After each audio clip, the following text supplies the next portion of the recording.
ఏంటి ఇవన్నీ బెనిషా పని సార్. బెనిషా అవును సార్. ఏమేమి నువ్వు రైతువా? నేను రైతు సార్. ఎన్ని ఎకరాలు భూమి? 3 ఎకరాలు. 3 ఎకరాలు ఉంది. 3 ఎకరాల్లో ఒక 3/4 ఎకరం ఇది నాటుకున్నా, ఉమ్, ఒక అర్ధ ఎకరా అది నాటిన సపోటా, ఉమ్, ఒక అర్ధ ఎకరా జామ చెట్టు. ఉమ్. ఇవైతే సంవత్సరానికి వచ్చేసి ఒక 6-7 టన్నులు పండుతాయి. ఉమ్. జామ పండ్లు మామూలుగా సపోటా పండ్లు. ఎంత అమ్మగలుగుతున్నావు దీన్ని?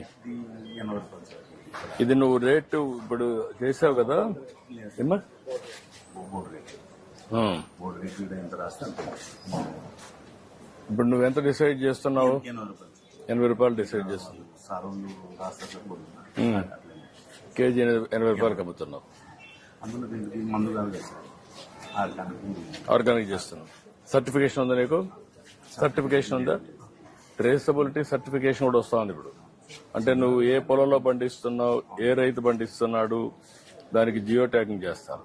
అదే మాదిరిగా ఆర్గానిక్ టెస్ట్ చేస్తారు. టెస్ట్ చేసి సర్టిఫికేషన్ ఇస్తారు.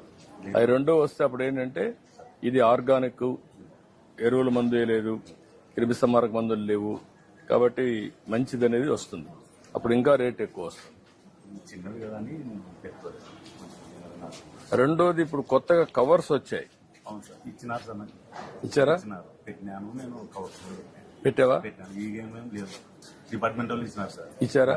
పెడితే నీకు దానివల్ల లాభం ఏమనిపిస్తుంది? చాలా దిగుబడి బాగుంది, పండు కూడా రుచి కూడా బాగుంది సార్. రుచి బాగుంటుంది, చూడడానికి కూడా ఏమి మరకలు ఉండవు కదా. నేను నిన్న మన తెంపేటప్పుడు వాన పడినందుకు కాయ కొద్దిగా చేయడం సార్.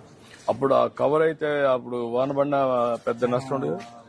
వేరే ఉంటుంది సార్. ఇంకా ఫ్రెష్ కవర్ ఉన్నందుకు మీరు రైతులు చాలా బాగుపడుతున్నారు.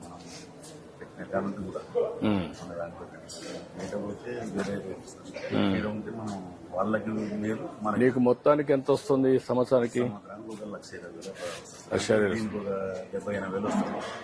సపోర్ట్కి కొంచెం వస్తుంది. జాంప మొత్తం కలిసి 3 పంటలు కలిపి 1,20,000. ఓకే.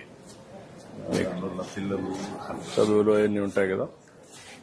ఓకే అమ్మా, థ్యాంక్ యూ అమ్మా.